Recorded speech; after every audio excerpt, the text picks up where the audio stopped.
അങ്കിളും കാറൊക്കെ പാർക്ക് ചെയ്യുവാനായിട്ട് വരുന്ന സമയത്ത് അങ്കിളുടെ പാർക്കിംഗ് ഏരിയയിൽ മറ്റൊരു കാറൊക്കെ കിടക്കുന്നത് അങ്കിളും ശ്രദ്ധിക്കുന്നു.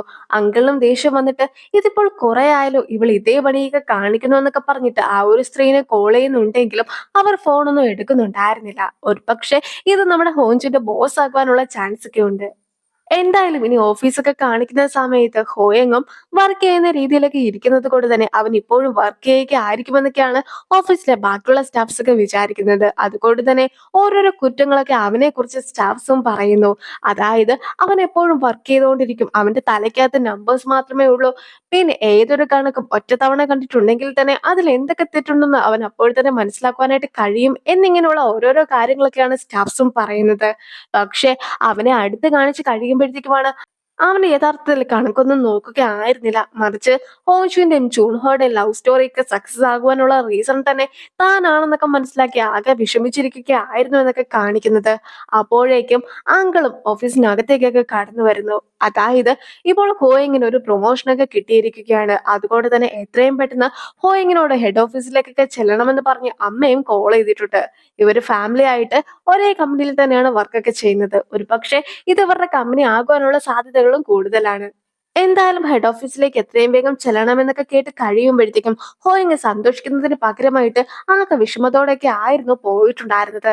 ഇതൊക്കെ കാണുന്ന അങ്കിളും ജീവിതത്തിൽ സക്സസ് ആകണോ അതോ പ്രണയത്തിൽ സക്സസ് ആകണോ, ഈ ഒരു കാര്യങ്ങളൊക്കെ ചിലരുടെ ലൈഫിൽ വരുന്ന സമയത്ത് അവരും ആശയക്കുഴപ്പത്തിലൊക്കെ ആകാറുണ്ട്. അതേ സിറ്റുവേഷനാണ് ഇപ്പോൾ ഹോയിങ്ങിനും ഉള്ളത് എന്നൊക്കെ പറയുന്നു. അവനിപ്പോൾ വഴിയിലൂടെ നടന്നു പോകുമ്പോഴത്തേക്കും അവന്റെ പിന്നാലെ തന്നെ എത്തിയിട്ടുണ്ടായിരുന്നു ഹോജുവും.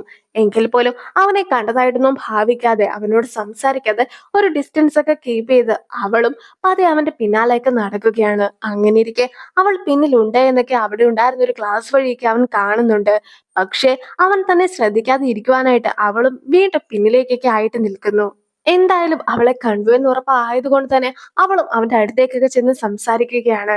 ഇനി എന്നാണ് അവന് യുഎസിലേക്ക് മടങ്ങി പോകേണ്ടതായിട്ടുള്ളതെന്നൊക്കെ അവൾ ചോദിക്കുമ്പോഴത്തേക്കും അവനും അതിനെക്കുറിച്ച് അറിയിക്കൊന്നുമില്ല എന്നൊക്കെ പറഞ്ഞ് നടക്കുന്നു. ഇതിനു മുമ്പാകട്ടെ അവൻ ആരോടും പറയാതെയൊക്കെ ആയിരുന്നു പോയിട്ടൊക്കെ ഉണ്ടായിരുന്നത്. അതുകൊണ്ട് തന്നെ അടുത്ത തവണയും നേരത്തെ ചെയ്തതുപോലെ തന്നെ ആരോടും പറയാതെയൊക്കെ നീ പോക്കുമെന്നാണ് ഞാനും വിചാരിക്കുന്നതെന്നൊക്കെയാണ് അവളും പറയുന്നത്. മാത്രല്ല ഇന്നലെ അവൻ ഫ്രൈഡ് ചിക്കൻ ഒക്കെ കഴിക്കാമെന്ന് അവളോട് പറഞ്ഞിട്ടുണ്ടായിരുന്നത് കൊണ്ട് തന്നെ ഇന്ന് ഫ്രൈഡ് ചിക്കൻ ഒക്കെ കഴിക്കാമെന്ന് പറഞ്ഞ് അവനെ കൂട്ടിക്കൊണ്ട് പോവുകയാണ് അവളും. യഥാർത്ഥത്തിൽ അവളുമായിട്ടൊന്ന് സംസാരിക്കാമല്ലോ എന്നൊക്കെ വിചാരിച്ചിട്ടായിരുന്നു അവനും സമ്മതിച്ചിട്ടൊക്കെ ഉണ്ടായിരുന്നത്. പക്ഷെ ഇപ്പോളാകട്ടെ അവൾ ഹൈജീനൊക്കെ വിളിച്ചു വരുത്തിയിരിക്കുകയാണ്. വൂക്കും ഹോയങ്ങിന്റെ അങ്കിളാണെന്നൊക്കെ അറിയുമ്പോഴത്തേക്കും ഹൈജിയും ആകെ സന്തോഷിക്കുന്നു. മാത്രല്ല എല്ലാ സമയത്തും ഹോയങ്ങ് കണ്ടുമുട്ടിയിട്ടുണ്ടായിരുന്ന ആള് ഹോഞ്ചു ആയിരുന്നല്ലോ. സോ അങ്ങനെ ഹോഞ്ചുവിനെ കണ്ടുമുട്ടിയത് കൊണ്ട് തന്നെ നമ്മൾ ശരിക്കും ഒന്നിക്കേണ്ടവരാണ്, വിധിയാണ് നമ്മളെ ഇങ്ങനെ ഒന്നിപ്പിച്ചതെന്നൊക്കെ പറഞ്ഞിട്ടാണ് ഹൈജിയും ഇരിക്കുന്നത്. ഒന്നുമില്ലെങ്കിലും ഞാൻ ഇന്ന് നിന്നെ ഹെൽപ്പ് ഒക്കെ ചെയ്തതല്ലേ, അങ്ങനെ ഇരിക്കെ നീ എന്നെ കണ്ടിട്ട് പോലും കണ്ടില്ല എന്നൊക്കെ നടിച്ച് എന്തുകൊണ്ടായിരുന്നു നടന്നു വന്നിട്ടുണ്ടായിരുന്നതെന്നൊക്കെ ഹോയിങ്ങും ഹോഞ്ചുവിന്റെ അടുത്ത് ചോദിക്കുകയാണ്. പക്ഷേ ഈ ഒരു കാര്യങ്ങൾ ഒന്നും തന്നെ അറിയാതിരുന്നിട്ടുണ്ടായിരുന്ന ഹൈജിയും എന്ത് ഹെൽപ്പ് ആയിരുന്നു നീയും അവൾക്ക് വേണ്ടി ചെയ്തു കൊടുത്തിട്ടുണ്ടായിരുന്നു എന്നൊക്കെ ചോദിക്കുന്നു. പക്ഷേ സത്യാവസ്ഥ എന്താണെന്ന് പറയുവാനായിട്ട് ഹോയിങ്ങിനെ ഹോഞ്ചു സമ്മതിക്കുന്നില്ല. അതായത് ജൂൺഹോനെ കണ്ടിട്ടുണ്ടായിരുന്നു എന്നൊക്കെ പറയുകയാണെങ്കിൽ ഹൈജി ആകെ ദേഷ്യപ്പെടുന്നതായിരിക്കും. അതുകൊണ്ട് തന്നെ ജൂൺഹോയുടെ കാര്യങ്ങളെല്ലാം തന്നെ മറച്ചു വെച്ചുകൊണ്ടായിരുന്നു ഹോഞ്ചുവും ഇരുന്നിട്ടുണ്ടായിരുന്നത്. പണ്ട് ജൂൺഹോനെ കാണുവാനായിട്ട് ആർമി ക്യാമ്പിലൊക്കെ പോയിട്ടുണ്ടായിരുന്നതിനെ കുറിച്ചും ഇപ്പോഴാകട്ടെ ജൂൺഹോനെ കണ്ടതിന് ശേഷം പോലും അവളും അവൻ പോകുന്നതൊക്കെ നോക്കി നിന്നിട്ടുണ്ടായിരുന്നതിനെ കുറിച്ചും ഹോയങ് ഒരുപോലെ ആലോചിക്കുന്നു. അതുകൊണ്ട് തന്നെ അന്നും ഇന്നും അവൾ ഒരുപോലെ മണ്ടിയാളെന്നൊക്കെ ഹോയിങ് പറയുന്നതൊക്കെ കേൾക്കുമ്പോഴത്തേക്കും ഹോഞ്ചുനും ദേഷ്യം വന്ന് അവനോട് പിണങ്ങി അവിടെ നിന്ന് ഇറങ്ങിയൊക്കെ പോകുകയാണ്. ഹൈജിക്കും ഒന്നും കൂടി കാര്യങ്ങളൊക്കെ ആലോചിച്ച് നോക്കുമ്പോഴത്തേക്കും ഒരു സംശയമൊക്കെ തോന്നുകയാണ്. നിനക്ക് ഹോഞ്ചുനെ ഇഷ്ടമാണോ എന്നൊക്കെ ഹോയിങ്ങിന്റെ അടുത്ത് ഹൈജിയും ചോദിക്കുന്നു. അവനും അതിന് മറുപടി പറയാതേക്ക് ഇരിക്കുമ്പോഴത്തേക്കും അവന് ഇഷ്ടമാണെന്നുള്ള കാര്യമൊക്കെ ഹൈജി മനസ്സിലാക്കിയിട്ട് അവൾക്ക് ഇതിനെ കുറിച്ചൊക്കെ അറിയാമോ എന്ന് കൂടി ചോദിക്കുകയാണ്. യഥാർത്ഥത്തിൽ ഹോയങ്ങും ഹൈച്ചിയും ഒന്നിച്ച് കുറച്ചു നേരം ഇരുന്ന് സംസാരിച്ചോട്ടെ എന്നൊക്കെ വിചാരിച്ചുകൊണ്ട് ഹോഞ്ചു മനഃപൂർവ്വമായിട്ട് മാറിയൊക്കെ കൊടുത്തതായിരുന്നു. ഹോയിങ്ങിന് യഥാർത്ഥത്തിൽ ഹോഞ്ചുനെ ഇഷ്ടമാണെന്നൊക്കെ മനസ്സിലാക്കുന്ന ഹൈജിയും നീ വന്ന ദിവസം തന്നെ ഹോഞ്ചുനെ കണ്ടുമുട്ടി, പിന്നീട് നിങ്ങൾ പരസ്പരം സംസാരിക്കുകയൊക്കെ ചെയ്തു. അങ്കിൾ വൂക്ക് നിന്റെ അങ്കിൾ ആയിരുന്നു, നിങ്ങൾ താമസിക്കുന്ന അതേ വീട്ടിൽ തന്നെയാണ് അവളും താമസിച്ചുകൊണ്ടിരുന്നത്. അങ്ങനെയിരിക്കെ ഇതെല്ലാം തന്നെ വെറും യാദൃശികം തന്നെ ആയിരുന്നു എന്നൊരു സംശയമൊക്കെ ഹൈജിക്കും തോന്നുകയാണ്. അപ്പോൾ സ്കൂളിൽ പഠിക്കുന്ന കാലം തൊട്ട് നിനക്ക് അവളെ ഇഷ്ടമായിരുന്നോ എന്നൊക്കെ ഹൈജി ചോദിക്കുമ്പോഴത്തേക്കും അവനും മറുപടി പറയാതെ ഒരു ചിരിയൊക്കെ ചിരിച്ചിരിക്കുകയാണ്. ഇപ്പോൾ നേരെ സാങ്പെല്ലിന്റെ കടയിലേക്കൊക്കെയാണ് ഹോഞ്ചു എത്തിയിട്ടുള്ളത്. ഞാനും ഒരു ഫ്ലൈറ്റ് ടിക്കറ്റൊക്കെ മിസ്സാക്കിയിട്ടായിരുന്നു നിന്റെ കടയിലേക്ക് എത്തിയിട്ടുണ്ടായിരുന്നത്. അതുകൊണ്ട് തന്നെ നല്ല രീതിയിലുള്ള ഫുഡൊക്കെ നീ എനിക്ക് നൽകണമെന്നാണ് അവളും പറയുന്നത്. മാത്രമല്ല അവളാകെ വിഷമിച്ചിരിക്കുന്നതൊക്കെ കാണുമ്പോഴത്തേക്കും നിനക്ക് വിഷമമൊക്കെ ഉണ്ടെങ്കിൽ ആ ഒരു കാര്യങ്ങളൊക്കെ തുറന്നു പറയേണ്ടത് ഹൈജിയുടെ അടുത്താണ്. ഞാൻ ഫുഡ് തരുവാനായിട്ട് മാത്രമാണ് ഇവിടെ ഇരിക്കുന്നതെന്നൊക്കെ സൺപിലും പറയുന്നു. പക്ഷെ ഹൈജി ആകട്ടെ അവളുടെ ഫസ്റ്റ് ലവിന്റെ ഒപ്പം ഇപ്പോൾ ഡേറ്റിംഗിലേക്കാണ് ഉള്ളത് എന്ന കാര്യമായിരുന്നു ഹോങ്ജുവും അവന്റെ അടുത്ത് തുറന്നു പറയുന്നത്. ഹൈജിയും ഇനി അവൻ യുഎസിലേക്ക് മടങ്ങിപ്പോകുന്നുണ്ടോ എന്നൊക്കെ ചോദിക്കുമ്പോഴത്തേക്കും അവനും അതിന് വ്യക്തമായിട്ടുള്ളൊരു മറുപടി ഒന്നും കൊടുക്കാനായിട്ടുണ്ടായിരുന്നില്ല. അതുകൊണ്ട് തന്നെ അവനും ഉടനെ തന്നെ തിരിച്ചു പോകേണ്ടതായിട്ടുണ്ടെന്നുള്ള കാര്യമൊക്കെ ഹൈജി മനസ്സിലാക്കുന്നു. കഴിഞ്ഞ 10 വർഷത്തിലാകട്ടെ നീയോ ചൂൺഹോയോ ആയിരുന്നില്ല അവളുടെ ഒപ്പം ഉണ്ടായിരുന്നത്, ഞാനായിരുന്നു. അതുകൊണ്ട് തന്നെ അവൾക്ക് ഇനിയും ഞാനില്ലാതെ ജീവിക്കുവാനായിട്ട് സാധിക്കുകയില്ല. എനിക്ക് പകരമായിട്ട് ആരും തന്നെ ഉണ്ടാവുകയുമില്ല. അതുകൊണ്ട് തന്നെ നീയും ഒരു തീരുമാനമൊക്കെ എടുത്തിട്ട് എന്നെ വിളിച്ചാൽ മതി എന്നൊക്കെ പറഞ്ഞ് ഹൈജിയും പെട്ടെന്ന് തന്നെ അവിടെ നിന്നും പോവുകയാണ്.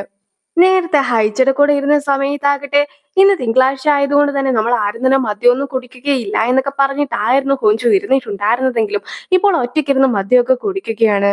ഹോഞ്ചുവും കമ്പനി തുടങ്ങിയ കാലം തൊട്ട് കമ്പനിയിൽ വർക്ക് ചെയ്യുന്ന ഒരു സ്റ്റാഫാണ്. അങ്ങനെ ഇരിക്കെ കമ്പനിയുടെ 10ാമത്തെ വാർഷികത്തിന് ഒരു പ്രൊജക്റ്റ് ഒക്കെ ചെയ്യണമെന്ന് ഒരുപാട് ആഗ്രഹമുണ്ടായിരുന്നു. പക്ഷെ ഇപ്പോൾ എനിക്ക് ചെയ്യുവാനായിട്ട് കിട്ടിയ പ്രൊജക്റ്റ് ആകട്ടെ ജൂൺഹോയുടേതാണ്. അതുകൊണ്ട് തന്നെ എന്ത് ചെയ്യണമെന്ന് അറിയാത്തൊരു സിറ്റുവേഷനിലാണ് ഞാൻ ഇരിക്കുന്നത്. ബോസ് ആകട്ടെ ഒരുപാട് പ്രഷറൊക്കെ തന്ന് എന്നോട് ഈ വർക്ക് ഉറപ്പായിട്ടും ചെയ്യണമെന്നൊക്കെയാണ് പറഞ്ഞിട്ടുമുള്ളത് എന്നൊക്കെയാണ് സാങ്പിലിന്റെ അടുത്ത് പറയുന്നത്. പക്ഷെ സാങ്പിലും ഈ ഒരു പ്രൊജക്ട് നീ ഒരിക്കലും ചെയ്യരുത്. അഥവാ നീ ഇത് വല്ലതും ചെയ്യുകയാണെങ്കിൽ ഞാൻ ഉറപ്പായിട്ടും ഹൈജോട് ഈ ഒരു കാര്യങ്ങളൊക്കെ പറയുന്നതായിരിക്കും എന്നൊക്കെ പറഞ്ഞിരിക്കുന്നു. അമ്മയുടെ കുറെ കോൾസ് ഒക്കെ ഹോയിങ്ങിന് വരികയാണ്. പക്ഷെ കോൾസ് ഒന്നും എടുക്കാതെ അവൻ ഇരിക്കുന്ന സമയത്ത് പോലും അങ്കിളും ഹോഞ്ചും ഹൈജിയും ഒരുപോലെ അവനെ കുറ്റപ്പെടുത്തിയതിനെ കുറിച്ചൊക്കെ ആയിരുന്നു അവൻ ഓർക്കുന്നത്. അങ്ങനെ ഇരിക്കെയാണ് അമ്മ തിരിച്ചു വരുവാനായിട്ട് പറഞ്ഞുകൊണ്ട് അവന് മെസ്സേജ് അയച്ചിരിക്കുന്നത് കൂടി അവൻ കാണുന്നത്. പക്ഷെ ഇപ്പോഴും തിരിച്ചു പോകണോ അതോ ഇവിടെ തന്നെ നിൽക്കണോ എന്നൊരു കൺഫ്യൂഷനിലൊക്കെയാണ് അവനുള്ളതും.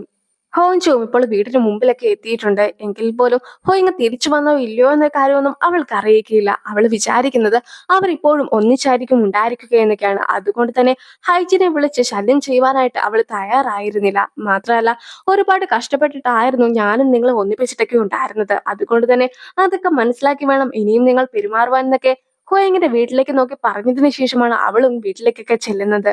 വീടിന്റെ അകത്തൊക്കെ കയറിയിട്ടുണ്ടായിരുന്ന അവളും അകത്തുണ്ടായിരുന്ന ഒരു ബോക്സ് ഒക്കെ തുറന്നു നോക്കുകയാണ്. ജൂൺഹോയുടെ ഓർമ്മകളൊക്കെ ആയിരുന്നു ആ ഒരു ബോക്സിന്റെ അകത്ത് മുഴുവനായിട്ടുണ്ടായിരുന്നത്. ഒരു ബുക്ക് എടുക്കുമ്പോഴത്തേക്കും ആ ബുക്കിന്റെ അകത്ത് ജൂൺഹോനെ കുറിച്ച് എഴുതിയിട്ടുണ്ടായിരുന്ന പല പല ആർട്ടിക്കിൾസ് ഒക്കെ കട്ട് ചെയ്ത് ശേഖരിച്ച് വെച്ചിരിക്കുന്നതാണ് കാണുന്നത്. അടുത്തതായിട്ടാകട്ടെ മറ്റൊരു ബുക്കൊക്കെ തുറന്നു നോക്കുകയാണ് അവളും. അത് അവൾ തന്നെ വായിച്ചിട്ടുണ്ടായിരുന്ന ജൂൺഹോയുടെ മറ്റൊരു ബുക്കൊക്കെ ആയിരുന്നു. പിന്നീടാകട്ടെ 10 വർഷം മുമ്പ് നടന്ന മറ്റൊരു സംഭവം കൂടി അവൾ ഓർക്കുന്നു. അവളും ആദ്യമായിട്ട് ഈ കമ്പനിയിലേക്ക് വർക്ക് ചെയ്യുവാനായിട്ടൊക്കെ എത്തിയ സമയത്ത് അവൾ കൊടുത്തിട്ടുണ്ടായിരുന്ന പ്രപ്പോസലൊക്കെ കമ്പനിയുടെ ബോസിന് ഒരുപാട് ഇഷ്ടപ്പെട്ടിട്ടൊക്കെ ഉണ്ടായിരുന്നു.